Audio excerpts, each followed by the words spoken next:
uma portuguesa a entrar para a história do futebol mundial. De usar antibióticos passamos a abusar dos antibióticos. E assim os antibióticos poderão não fazer qualquer efeito.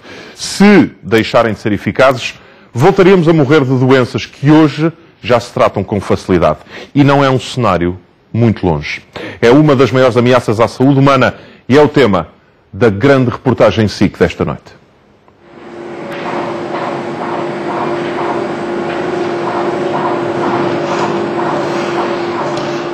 A toma do antibiótico é um ato de grande responsabilidade, porque tem efeitos na pessoa que o toma e em toda a comunidade.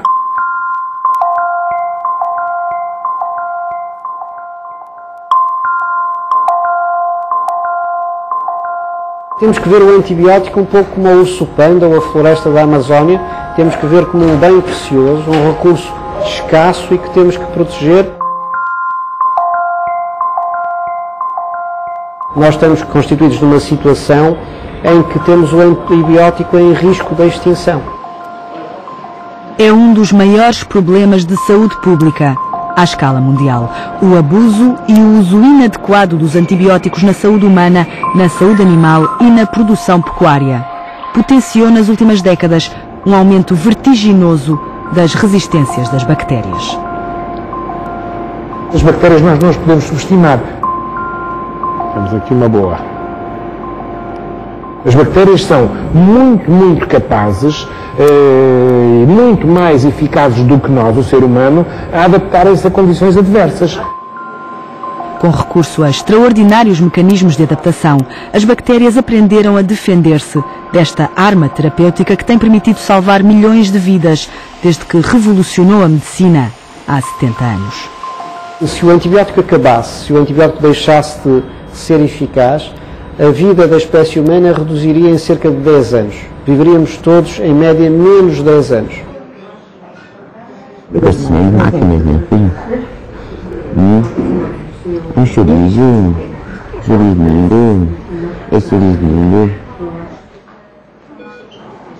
Nós chegámos ali, no primeiro dia detectamos com uma informação na incubadora a dizer que ele estava sobre isolamento de contacto. Foi-nos informado que tínhamos que usar luvas.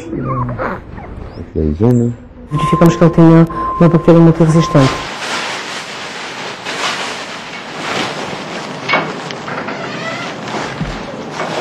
É por isso que eu aguento aqui. É por isso que aguenta aqui. Deitada há 5 meses. Já vai a caminho de 6. Para evitar que este agente se possa transmitir a outros doentes cá internados, temos que colocar sob medidas, neste caso ditas de isolamento de contacto. Como eu expliquei, a bactéria que tem é uma bactéria já complicada, Ainda não está acabada de sair, e o antibiótico, só há um antibiótico que é feito na veia que funciona. Temos tido ainda o último recurso, digamos assim, mas se, por exemplo, neste momento a bactéria se adquirir resistência também a esta opção, aí sim ficarei sem alternativa para tratar. Portanto, estamos no último degrau da escada. A emergência das bactérias resistentes aos antibióticos começou por ser um problema do meio hospitalar, onde a pressão antibiótica é maior. Um risco, sobretudo, para os doentes internados, mais vulneráveis às infecções causadas por bactérias adquiridas no hospital. Mas o problema estendeu-se à comunidade. Quando os pais dizem, meu filho teve uma outra otite média aguda. Por vezes não é outra, será a mesma otite média aguda que foi tratada há 15 dias, 10 dias, sinal inequívoco de que o antibiótico não teve efeito. Estamos a perder a validade de medicamentos que serão muito importantes em alturas críticas da situação. A crescente resistência aos antibióticos é apontada no último relatório do Fórum Económico Mundial como a maior ameaça da atualidade à saúde humana. A falta de investimento da indústria farmacêutica no desenvolvimento de novos antibióticos aumenta o alarme. Calcula-se que as infecções causadas por bactérias resistentes aos antibióticos matem 25 mil pessoas por ano na Europa, 80 mil na China, 100 mil nos Estados Unidos. É consensual que estes números vão aumentar na próxima década. Em Portugal, as mortes associadas à infecção hospitalar têm aumentado todos os anos. Os dados mais recentes da Direção-Geral da Saúde mostram que, em 2011, 1/4 dos doentes que morreram nos hospitais portugueses tinha uma infecção hospitalar. É muito difícil às vezes dizer se a pessoa morre por causa da infecção ou se morre por causa de outra doença subjacente, mas tendo nessa altura uma infecção hospitalar. Em Portugal, a taxa de infecção hospitalar é quase o dobro da União Europeia. Em cada 10 doentes internados, pelo menos um desenvolverá uma infecção adquirida no hospital. Portugal está também entre os países europeus com maior consumo de antibióticos fora do hospital. No mapa europeu das resistências mais preocupantes, os números portugueses estão entre os piores. Em Portugal, o tempo atribuído aos médicos para se dedicarem ao controle de infecção é dos mais baixos da Europa.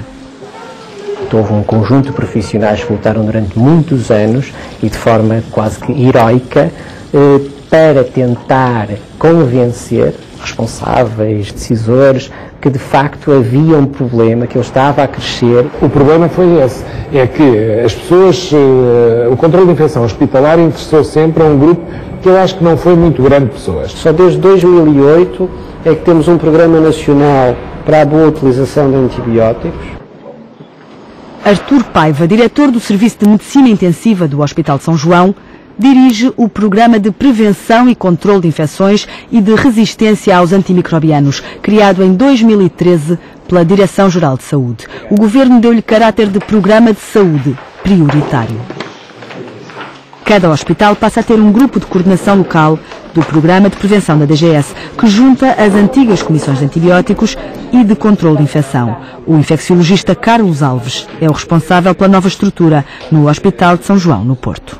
Nas últimas 12 horas foram identificadas 16 bactérias consideradas problemáticas em doentes internados neste hospital. 11, 12, 13, 14, 15, 16. Portanto, num hospital de 1.100 camas. Uma ferramenta informática desenvolvida no São João e recentemente distinguida com o Prémio Internacional de Inovação em Saúde, permite desde dezembro de 2013 uma vigilância permanente dos antibióticos prescritos em todos os serviços e das ocorrências relevantes em termos de infecção hospitalar. Cá estou eu mais uma vez. Um doente para pôr em isolamento de contacto. O Sr. Vítor, que está na cama 25. A infecção por bactéria resistente é mais difícil de tratar, portanto mais perigosa para a pessoa e mais perigosa para o doente que está ao lado, porque a possibilidade de transmissão é significativa. No tornozelo, uma lesão no jogo Académica. Ora, aquilo que aconteceu foi que esta equipa do Sporting, Leonardo Jardim... Todos os dias o hospital é todos os dias a mesma coisa, é acabar o dia e começar outro, e acabar à noite e tornar a começar outro. É cruz. Maria Ausenda Leal está internada há 6 meses no Hospital de São João. É 8:15 desta terça-feira. Este evento ilustra muitos dos problemas com que nós nos deparamos frequentemente. Tem 70 anos, tinha uma patologia osteoarticular já degenerativa, própria da idade, e foi internada com uma infecção já grave. Foi submetida já a 3 intervenções cirúrgicas e portanto, para controlar o foco de infecção, e foi sendo complicado com algumas infecções, essas sim já adquiridas aqui no hospital. A minha mãe dizia que quando me visse na cama ou não fizesse crochê, que eu estava muito mal. Esta senhora está há 131 dias sob antibiótico. Este tipo de antibióticos que estamos aqui a falar é um antibiótico que custará 10, 50 vezes mais do que um antibiótico que tratava a infecção inicial. Os custos associados à infecção hospitalar são muito significativos, mas mais uma vez não temos uma caracterização numérica desses custos. Dados da União Europeia apontam para 1,5 bilhão de euros por ano em gastos com tratamentos e perdas de produtividade relacionados com a resistência aos antibióticos. Agora o crochê já pode fazer. Agora na linha 20. Olha, e vai poder voltar a conduzir, que a senhora gosta, não é? Vamos ver, não é? Ai, eu estou cansada. É muito tempo. Pois é. A senhora doutora, desculpe, não vai dar mal. Não. Eu gosto muito da senhora doutora, mas eu queria me ir até para também eu. E depois vir visitar. Dona Ausenda, mas isso... Assim está bem. Isso era o que eu queria também. É o que eu quero.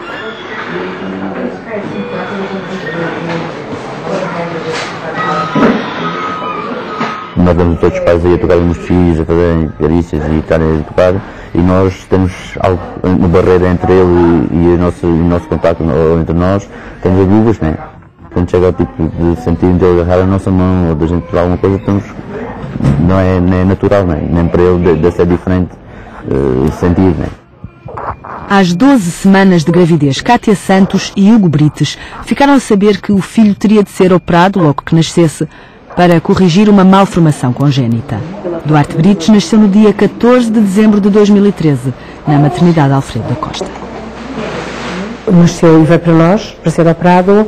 Se nós tivéssemos a maternidade basta teria nascido aqui, para ser operado aqui, que é o que está estipulado na Política Nacional de Cuidados Perinatais. Já foi submetido a 3 intervenções cirúrgicas. Com 15 dias de vida, Duarte teve uma conjuntivite, o que levou os médicos a pedir um exame microbiológico. Foi assim que detectaram uma das bactérias multiresistentes que mais preocupações levantam nos hospitais. Os pais deixaram de poder tocar-lhe sem luvas. Duarte está há 4 meses em isolamento de contacto. Sabemos que é para o bem dele e para o bem das outras crianças que estão aqui, mas não temos que entender, mas porquê? Em última análise apanhou-a cá. É aquilo que nós temos que interiorizar. É que provavelmente a bactéria é nossa e está cá na unidade. Recebemos bebés na minha unidade, bebés cirúrgicos de muitos lugares do país com bactérias altamente resistentes. Bactérias resistentes a quase todos os antibióticos, com medidas de isolamento destas crianças para evitar as transmissões horizontais, com medidas de isolamento durante 3, 4 meses, com custos altíssimos para o internamento daquela criança. Importa-se por bebê, para ver, não? Uma bactéria multiresistente constitui uma particular ameaça numa unidade de cuidados intensivos neonatais, lugar de recém-nascidos com o sistema imunitário fragilizado. Mas a bactéria multiresistente detectada em Duarte não lhe provocou, até à data, nenhuma infecção. Isso não tem explicação. Felizmente, nunca teve nenhuma infecção causada por esta bactéria. Embora não tinha uma viagem. Enquanto a bactéria não atacar Duarte, os médicos não atacam a bactéria com antibiótico. Nós esperamos que não aconteça nada, que ele saia daqui com ela e ao fim de uns meses largos poderá já não a ter, quando estiver em casa. Porquê? Porque depois perdem, começam a ser colonizados com outras bactérias e com o tempo não submetidos com alimentação normal, não submetidos a antibioterapia, etc., os meninos acabam por perder, mas pode demorar meses. Mais uma viagem desde ele. Todas as viagens de Duarte são, por enquanto, a caminho de mais um exame. Quando estiver resolvido o problema congénito que o mantém internado, quando os pais puderem finalmente levá-lo para casa e mostrar-lhe o Alentejo, onde há de crescer, esta mesma bactéria deixará de ser a ameaça que é dentro do hospital. Quanto mais pressionamos as bactérias com antibióticos, mais resistentes e mais perigosas as tornamos. É por isso que reduzir o uso de antibióticos, usá-los apenas quando são necessários, é uma medida de primeira linha para travar o problema. Constipações e gripes são doenças causadas por vírus e os antibióticos não matam o vírus, portanto não devemos utilizar antibióticos para tratar estas circunstâncias. Isso é o mais importante de tudo. E é também para os médicos, porque nós próprios fazemos isso, prescrevemos antibióticos por descargo de consciência, se calhar uma infecção vírica, mas a cautela é melhor prescrever antibiótico, isso é errado. Acho que é uma mensagem para todos nós e não estou a dizer nada de novo, porque são tudo coisas que nós sabemos. A prescrição indevida e a automedicação de antibióticos contribuem para um grave problema de saúde pública. A prescrição indevida de antibióticos está a tornar-se um problema a nível mundial. Os portugueses continuam a ignorar os perigos do mau uso dos antibióticos. No dia em que é lançada mais uma campanha nacional. Portugal é dos países europeus onde se receitam mais antibióticos. Portugal já tem mesmo uma das taxas mais elevadas de resistência. E os antibióticos, com mais uma campanha de sensibilização destinada aos doentes, mas desta vez também aos médicos. Quando não há uma bactéria a fazer-nos mal, é, por exemplo, um vírus, e nós tomamos antibióticos, os antibióticos só fazem mal. Nós temos que pensar que os antibacterianos atingem as bactérias más, se lá tiverem, e as bactérias boas, ditas bactérias comensais, aquelas que nos protegem. Esse antibiótico vai eliminar muitas das bactérias que nos estão a fazer bem e podem abrir espaço a que outras bactérias, essas assim, patogénicas, mais agressivas, se instalem em nós e possam causar doença. Outra vez. 80% das infecções respiratórias na criança são de causa viral. E pomos nesses 80% as otites, as laringites, as faringites, as pneumonias, ou seja, apenas 20%, se eu tiver 10 crianças à minha frente, apenas 2 delas provavelmente precisarão de antibiótico. Abra a boca grande. Grande. Maior. Venham para fora. Eu vou dar um exemplo prático, que acontece com alguma frequência. Uma criança tem 48 horas de febre, tem dor de garganta e do exame objetivo, às vezes a única coisa que ressalta é uma garganta algo inflamada, ou uma garganta francamente inflamada. E perceber, isto é viral ou é bacteriano, às vezes é difícil naquelas primeiras horas. Ela está super congestionada, Sra. Mónica, eu acho que tem a ver com algum grau de sinusite que ela está a fazer, a pressão e não parece mais nada. E provavelmente isto terá sido desencadeado pelo vírus da semana passada. Do ponto de vista de ciência, do ponto de vista de saúde, a coisa não está a ser bem feita. Não está a ser bem feita por, muitas vezes, como lhe digo, falta de critérios, falta de tempo para perceber o doente que temos à frente e da forma mais linear ou da forma mais fácil dizer assim, olha, vá para casa, toma o seu Benuron, toma o seu analgésico, se não estiver bem ao fim destes 3, 4 dias, ligue-me e conversamos. Muito bem, põe-se em pé. Os pais muitas vezes pressionam porque os pais pressionam porque, obviamente ninguém gosta de ter um filho doente e quer vê-lo rapidamente bom, mas às vezes há motivos mais fortes que isso e hoje em dia nós temos motivos fortes. Os pais têm que ver os miúdos rapidamente bons para ir rapidamente irem para os infantários. É uma família em que os avós estão longe, não têm capacidade para tê-los em casa, faltar um dia, 2 dias, 3 dias, começa a fazer falta.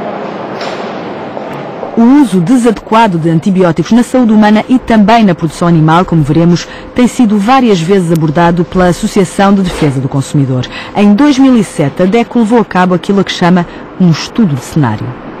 Arranjamos um conjunto de pessoas absolutamente saudáveis, friso saudáveis, que foram previamente examinadas por um médico que atestou a sua condição de saúde inatacável, e essas pessoas depois foram unidades de saúde públicas e unidades de saúde privadas e disseram ao médico que lhes doía a garganta e, portanto, descreveram 2 ou 3 sintomas geralmente associados a uma constipação. E, no fim, cerca de 60% destas pessoas saudáveis saem com a prescrição de um antibiótico. Há aqui qualquer coisa de profundamente disfuncional. 7 anos depois de várias campanhas de sensibilização dirigidas aos cidadãos e aos médicos, a DECO acaba de repetir esse estudo. Os resultados agora, enfim, acabaram de chegar, são mesmo uma novidade. Conseguimos um recuo muito interessante nas percentagens, quer de farmácias que dispensaram sem prescrição, quer de médicos que prescreveram sem necessidade de um antibiótico. Não é um estudo estatístico, portanto, estes 40% referem-se exclusivamente aos 50 consultórios a que fomos. A meu ver, o que se passa, e acima de tudo, acho que é uma má formação ou uma pouca formação dos profissionais no que respeita às doenças infecciosas e à infecciologia. Um dos problemas nacionais é o abuso de antibióticos de largo espectro. Nós estamos a usar bombas atómicas para ter a certeza que curamos a infecção, quando podíamos usar balas. Usando balas, induziríamos menos criação de bactérias resistentes em cada um de nós e, pior do que isso, as bombas estão a perder eficácia para matar a bactéria que causa a infecção. No final de 2013, a Direção-Geral da Saúde criou o Sistema de Apoio à Prescrição Antibiótica. Faz constituir em cada hospital uma equipa de profissionais que faça a prescrição nos vários serviços de 2 tipos de antibióticos, quinolonas e carbapenema, vai conversar com a equipa clínica que prescreveu o antibiótico e ver se é realmente necessária aquela bomba atómica. E, portanto, o que nós sugerimos é escalar a terapêutica, passá-la para uma penicilina antistafilocócica. E a senhora doutora acha que ela deve fazer que tempo de antibiótica?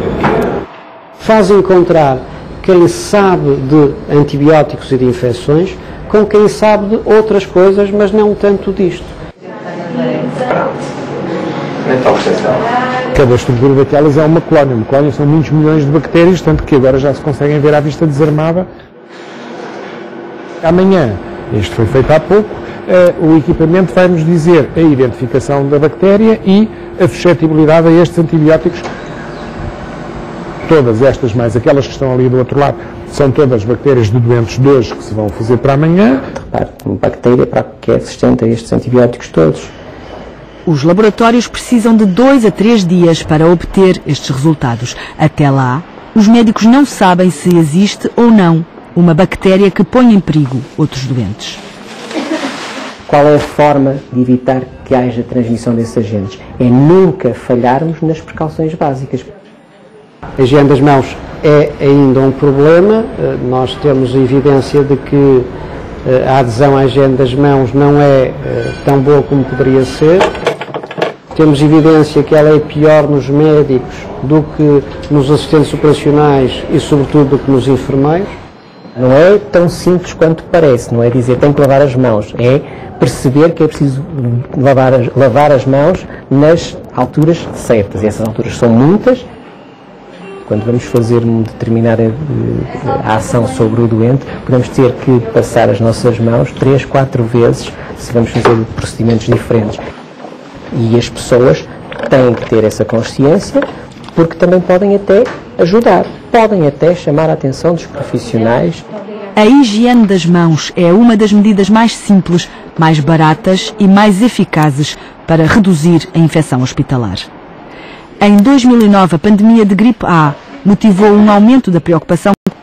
Em 2009, a pandemia de gripe A motivou um aumento da preocupação com a higiene das mãos entre os profissionais de saúde. Os gráficos mostram uma redução imediata numa das infecções hospitalares mais preocupantes no país.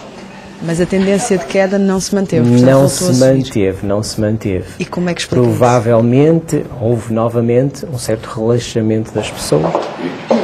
Quando uma bactéria considerada problemática é identificada em qualquer laboratório do país, a informação é enviada para o Instituto Ricardo Jorge, que centraliza a vigilância das resistências aos antibióticos. Há aqui amostras que chegaram. Em fevereiro de 2013, essa notificação passou a ser obrigatória. No caso das bactérias alerta, consideradas mais preocupantes, a notificação deve ser imediata e devem ser enviadas amostras para o Instituto num prazo de 48 horas. A frequência diária. Há 38 anos que aqui se avalia a evolução da resistência das bactérias na saúde humana e, mais recentemente, na saúde animal e no meio ambiente. Nestes 38 anos tem evoluído, eu diria de forma, vou utilizar uma palavra forte, mas tem evoluído de uma forma dramática. As bactérias são inteligentes e, portanto, ultrapassaram de facto o conhecimento humano. José Melo Cristino estava no 3º ano da faculdade quando foi seduzido pela inteligência das bactérias. Desde então, dedica-se a estudá-las. Para lhe ilustrar a evolução dos acontecimentos com a resistência aos antibióticos, posso usar um exemplo. O Staphylococcus aureus é uma bactéria bastante conhecida, é muito mediática. Os primeiros Staphylococcus aureus eram suscetíveis à penicilina. A penicilina destruía o Staphylococcus aureus. Em 1928, o médico escocês Alexander Fleming regressou de férias e reparou que havia bolor numa cultura de estafilococcus. Constatou que esse bolor, produzido por um fungo, tinha destruído a colónia bacteriana. Descobriu, acidentalmente, a penicilina. A descoberta não despertou um interesse imediato, mas no início dos anos 40, Howard Florey e Ernst Chain retomaram as pesquisas de Fleming e produziram penicilina para fins terapêuticos em escala industrial. A penicilina salvou milhares de vidas na Segunda Guerra Mundial e inaugurou a era dos antibióticos. Em 1945, os 3 investigadores receberam o Prémio Nobel da Medicina. Muito pouco tempo depois da introdução na terapêutica da penicilina, os Staphylococcus aureus passaram a ser resistentes à penicilina e hoje em dia eles são praticamente todos resistentes à penicilina. Quanto tempo demorou isso? Muito pouco tempo, poucos anos. A bactéria aprendeu a destruir o antibiótico que a ameaçava. Os investigadores e a indústria farmacêutica ripostaram. Nos anos 60 surgiu um novo antibiótico, a meticilina. Funcionaram muito bem durante mais ou menos 2 décadas. Depois começaram a aparecer os estafilococos resistentes à meticilina. E aqui, o famoso MRSA. O famoso MRSA. MRSA quer dizer Methicillin Resistant Staphylococcus aureus. Durante os primeiros anos, apareciam nos hospitais, causavam infecções aos doentes que estavam hospitalizados, e esses doentes, quando tinham alta e os levavam, por exemplo, no nariz, como portadores nasais, esses estafilococos desapareciam na comunidade, não tinham capacidade de sobreviver. Não tinham. No início do milénio, uma estirpe de MRSA diferente da dos hospitais lançou o pânico e conquistou manchetes nos Estados Unidos, quando provocou mortes entre atletas jovens e saudáveis do futebol americano. Chamam-lhe a bactéria pesadelo. Essa estirpe mais agressiva tem sido raramente detectada em Portugal. Quanto à estirpe hospitalar, temos o pior cenário da União Europeia. Portugal é o país europeu com mais MRSA nos hospitais. E nesse aspecto estamos extremamente mal. Só nos últimos 10 anos a taxa de resistência do Staphylococcus aureus à meticilina tem aumentado de cerca de 35% para cerca de 55%. Esse dado concreto como que é uma medida geral da higiene hospitalar. Bom dia, Dona Alzenda.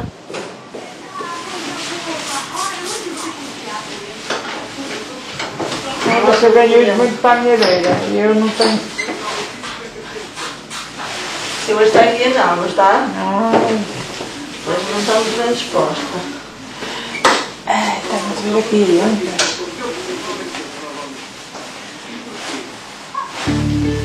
Para tratar o MRSA, os médicos recorreram a outro antibiótico, a vancomicina.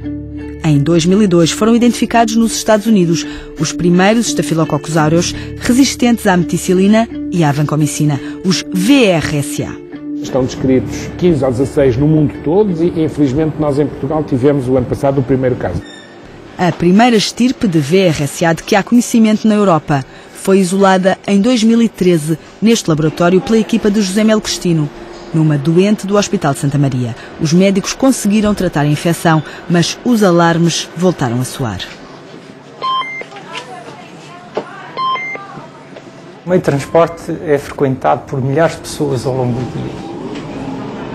Em 2010, a equipa do investigador Paulo Martins da Costa, do Instituto de Ciências Biomédicas Abel Salazar, encontrou MRSA em transportes públicos. Quando nós nos agarramos ou acionamos as campainhas, nós não deixamos só a flora microbiana que temos na pele. Deixamos também uma pequena quantidade de nutriente, que a nossa pele é feita de queratina e vai libertando, que depois serve também de nutriente para essas bactérias perpetuarem a sua permanência nessas superfícies.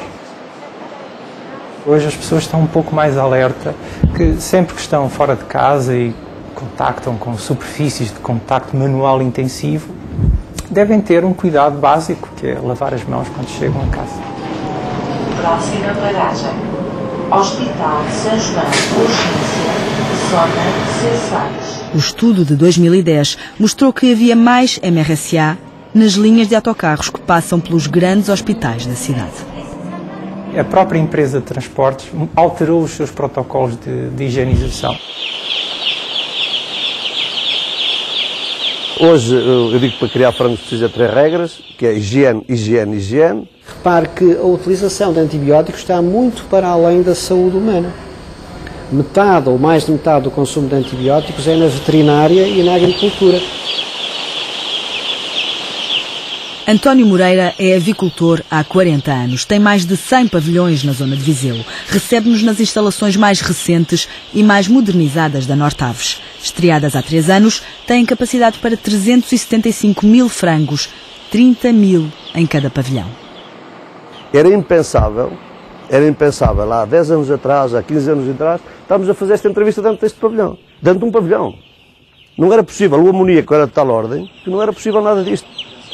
Basta recuar 10 anos, sublinha António Moreira, para encontrar nos aviários muito mais doença e muito mais antibióticos. Tenho de certeza absoluta, não tem nada a ver. Muito, muito, muito, muito, mas muito, muito. Estão impecáveis, pá. Os veterinários eram muito poucos, qualquer indivíduo dava medicamentos. Eram os próprios produtores que aplicavam? Mais ou menos, não havia nem pouco mais ou menos o rigor que hoje.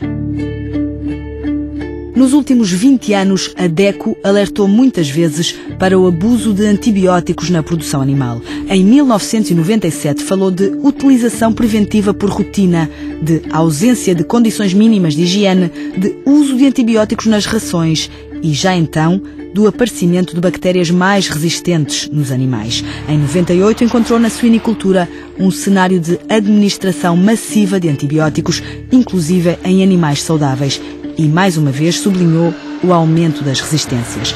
Em 2003, alertou para o uso de antibióticos para solucionar problemas de higiene. Em 2006 e novamente em 2010, encontrou antibióticos no mel, onde são proibidos. Falou de utilização massiva e de uso diário na alimentação das abelhas.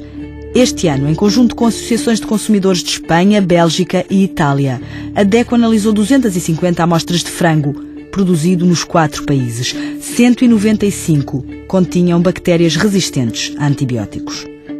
A análise foi feita em frango, mas poderia ter sido feita noutros produtos, porque este problema existe tanto na água, existem estudos também já feitos em carne de vaca, em carne de porco, em legumes. A criação de condições de conforto e bem-estar nas aves, por si só, é mais de meio caminho para fazer uma criação saudável. Como é que estão as temperaturas? Estamos a falar de pavilhões completamente automatizados e o setor produtivo já está nestas condições em mais de 50% e os restantes vão caminhar para essa situação. Qual foi a última vez que teve necessidade de administrar antibiótico nesta exploração? Nesta exploração já não tenho ideia, mas há umas 3 criações que não se utiliza nada. São 6 meses pelo menos. Portugal sofreu, não será o termo, teve uma evolução excelente em termos de produção nos últimos anos.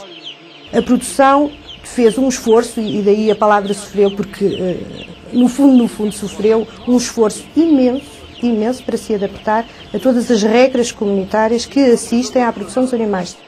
Até 2010, ninguém sabia que quantidade de antibióticos era usada na criação de animais em Portugal, nem na União Europeia. Em 2010, a Direção-Geral de Alimentação e Veterinária criou o modelo que permitiu quantificar as vendas. Nesse ano, foram vendidas em Portugal quase 180 mil toneladas de princípio ativo de antibióticos de uso veterinário. Nas realidades mais semelhantes, os nossos consumos, vendas, serão eventualmente dos mais baixos. Proporcionalmente, Espanha tem um consumo 6 vezes superior. Helena Ponte coordena o Plano de Ação Nacional para a Redução do Uso de Antibióticos nos Animais, criado em 2013. Os produtores estão sensibilizados a um destaque, com certeza, quanto mais não seja pelas falhas de eficácia que vão tendo nas suas explorações a quando do uso de alguns antibióticos. Pediu-me para ver os medicamentos, é aqui que nós temos guardados os medicamentos. O último registro que fez, está bem? Da aplicação dos medicamentos. Isso podemos ver aqui. Pronto, isso tem aqui.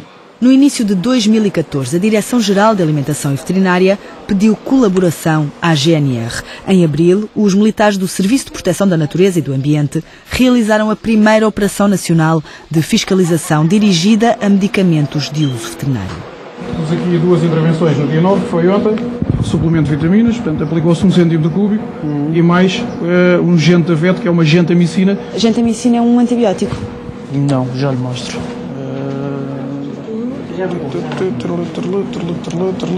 Sim, é um antibiótico. Não daquela família que chateia. Mas administrou depois de receita do veterinário? Sempre. Isso, portanto, toda a aplicação de medicamentos tem que ter a supervisão veterinária. Mas o veterinário a última vez que veio foi no dia 23? A última vez, dia 24 do 3. Quando vem ou quando viu a última vez ou das últimas vezes, vê uma situação idêntica e diz, olha, quando isto acontecer, vocês fazem isto. Já devolvo a chamada, está bem? Falta só aí o envio também das receitas. Okay. Está bem?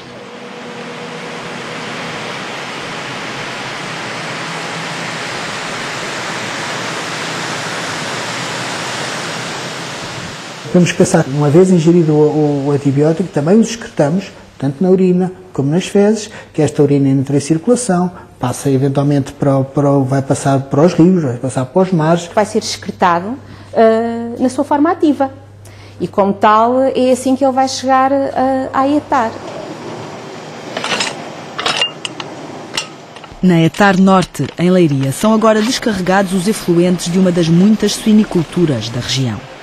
É para as estações de tratamento de águas residuais que confluem os resíduos de antibióticos e também as bactérias resistentes, libertadas da mesma forma nos esgotos domésticos, nos esgotos hospitalares e na produção pecuária.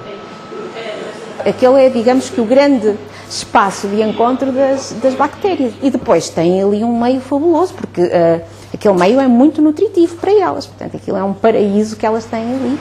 A ETAR Norte foi inaugurada em 2008. Custou mais de 15 milhões de euros. É a maior ETAR da região centro e uma das mais recentes e modernizadas do país. Estas estações, quando foram concebidas, não foram concebidas para dar resposta a esses micropoluentes e às bactérias que fala. Está demonstrado que as ETARs não eliminam os resíduos de medicamentos. Já existem há muito tempo no ambiente, não eram considerados, eram poluentes. A lei não prevê ainda o controlo, nem mesmo a monitorização destes poluentes considerados emergentes, mas a ETAR Norte propôs ao Grupo de Reação e Análises Químicas do ISEP um estudo em parceria. Em julho terão os primeiros resultados. Tem que conhecer como é que se comporta hoje, portanto, o que é que contribui hoje tal e qual está dimensionado, e eventualmente equacionar novas respostas. Não temos neste momento condições para estabelecer parâmetros legais, por exemplo. Temos muito que investigar ainda. Isto é uma água de um esgoto, neste caso é água de esgoto hospitalar. Vamos imaginar que há um tipo de resistência bastante nefasto que entra numa ETAR municipal, vindo de um hospital. Ele pode nunca ser destruído. Portanto, dali propaga-se, autorreplica-se e pronto. É uma história que depois não tem fim. Há 10 anos que o grupo liderado por Célia Manaia estuda a dispersão das bactérias resistentes aos antibióticos a partir das ETARs. Em 2004 compararam a presença de bactérias resistentes à entrada e à saída de uma ETAR. Constataram que, embora haja sempre uma redução da quantidade de bactérias, em alguns casos as resistências aumentam.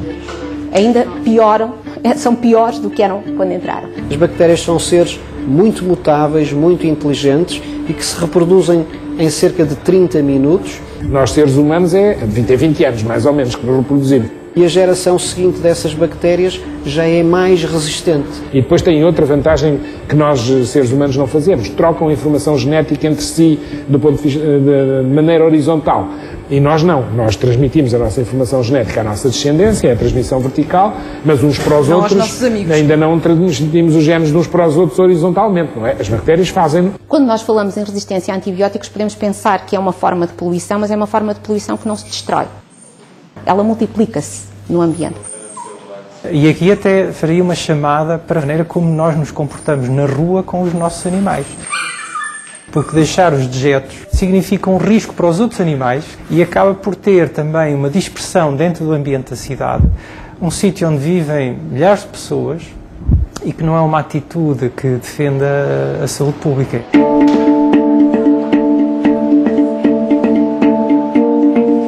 A facilidade, de facto, de disseminação através das viagens, através dos alimentos importados, através dos animais importados, cereais.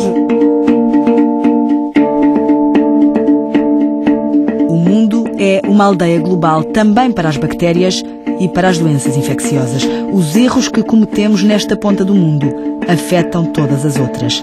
Já existem, em todas as regiões do mundo, bactérias resistentes a todos os antibióticos e o investimento da indústria farmacêutica em novos antibióticos reduziu drasticamente.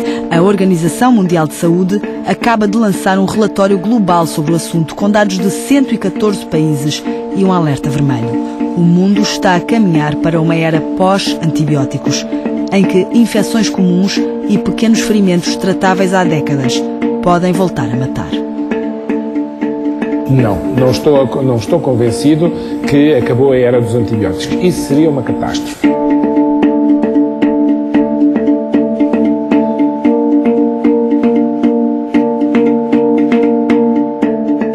a vitória final não vai ser pelo antibiótico, isto é, a vitória final vai ser quando nós aprendermos a evitar a doença causada pela bactéria sem matar a bactéria. Até termos este tipo de fármaco, nós precisamos de preservar o antibiótico. Sente-se melhor? Só queria dizer uma coisa. Se eu pudesse estar no dia 13 fora do hospital... No dia 13 de maio? De abril. Porque é o seu aniversário. Pois é. É um domingo. Nós vamos fazer tudo, como estamos a fazer, para comemorar o seu aniversário lá fora. Não é por usarmos, não sei se está a entender. É mais por causa de ter lá uma procissão que está na minha terra, que é o Senhor dos Passos. E queria ir à procissão. E não é pedir à pessoa, é que vou à beira dele, digo obrigado, Senhor dos Passos. Desse-me andar um ano, dar mais outro. Pronto. E dar-las embora. Olha, e ele tem feito em cumprido. Não tenho, que agora esteve aqui para cá na cama, agora já meio ano.